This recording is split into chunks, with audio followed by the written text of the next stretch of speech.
Oh, hi, I'm sorry. I didn't see you there. My name is Don Patrick, and I'm here with the History Channel to present you with a documentary based on pioneer life in the 1840s. It has a ton of high-paid, high-quality actors in it. It is loaded with information, and we hope you enjoy learning about pioneer life in today's episode of History at its finest. Isaac, oh my God! Hey, Ben! I just came back from the West. The West? The West. What's the West? That place out west. Isn't that to the east? No, it's to the west. The West? The West. So what all is out west? There's soil and trees and land and all this great stuff out west. And it's all for free? Yes, and gold too. Gold? Yes. Will you be my tour guide? You betcha. I love the West. Pioneers had to take as many supplies as they could with them. They would have to take food for the long journey, such as yeast, crackers, dried meats. Building supplies such as saws, hammers, axes were needed for their journey. However, valuable items also needed to be taken. You can't carry much on your back, and you need to trade things along the way to get the supplies you need. Along with their normal supplies, they couldn't forget to bring along supplies for the evenings and the nights, as they would become very cold. Nights on the Oregon Trail were very difficult, especially for the first travelers, as they didn't have covered wagons to sleep in. Often they would be forced to sleep on the ground. Firewood was an essential part of every pioneer's life, as it was the one main source of heat. Nights on this trail were often extremely cold, especially in the mountains, and fires were absolutely essential for everyday life. Most people left on their journeys between April and May in order to get a good head start in the early spring weather. However, our pioneer, since he started off in Lexington, Kentucky, had a little bit extra mileage to go before he could really reach the beginning of the Oregon Trail. So, he had to leave in early March. And when you leave in early March, sometimes you're surprised with snow. Ben and Isaac, for the first couple weeks of their journey, were forced to deal with snow.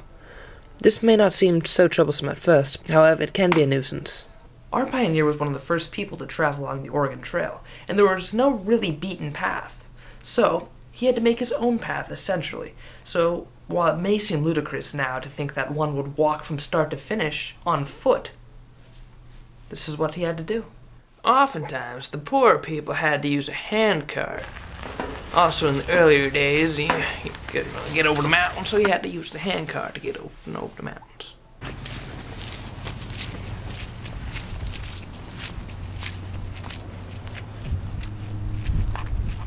After a few weeks of travel, they had almost reached the beginning of the Oregon Trail. The snow was almost completely melted, but just as they were leaving the woods to begin their trail, something tragic happened to Ben. Well, Isaac, if you're walking through these woods right here, you'll find... Oh my God, it's an Indian! Oh, It is! Try as Isaac might, he could not find the Indian. Trying to hunt down an Indian in his local territory was near impossible, and he was forced to give up. Indian attacks actually weren't as common as they may seem to be based on any Western film. So when you look at the Western film, it was all Indians killing each other. That didn't happen as much. Some Indians did get mad with the pioneers traveling west, but oftentimes it was more of a mutually beneficial at first, as the pioneers traded with the Indians with various goods. Our pioneer is one of approximately 400,000 people who traveled the Oregon Trail. About 4% died, and Mr. Ben, unfortunately, was one of that 4% who was killed by an Indian. Our pioneer was now forced to travel alone in strange territory for the very first time. Well, you see, the Oregon Trail started off in Missouri. And when it started off, you had to walk from Missouri all the way out through the Great Plains, and after you reached the mountains, you had to climb the mountains to do it. It was hard to climb these mountains. Carrying supplies from mountains over mountains is one of the toughest things that anyone can do. Due to the low budget and low amount of production time, we were unable to properly portray the carrying of supplies. However, one did have to mostly carry their own supplies throughout their journey. Our pioneer from Lexington, Kentucky continued on his journey. He traveled west into Kansas and further west. Trees gradually were replaced by grass. Cattle became ever present. he eventually reached the Rocky Mountains, when cattle were replaced by beautiful scenes of mountains and streams. Streams provided the water that kept him going. The setting sun was the most gorgeous sight that anybody could have ever seen. Throughout the long journey, many hardships were presented, but alas, for Isaac, the travel was well worth it.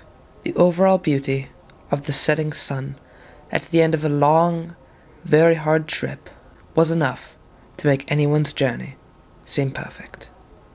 My name is Isaac, and I'm a pioneer. I traveled for several months along the Oregon Trail. I can now start a new life, with new farmland, new opportunities. Everything is new and perfect. Oh, silly me, reading all the time. Oh, I just love history. Don't you love history?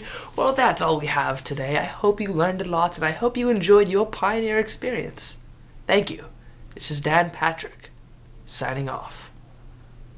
Like a news station, I guess. I'm not even a part of a news station. What is this?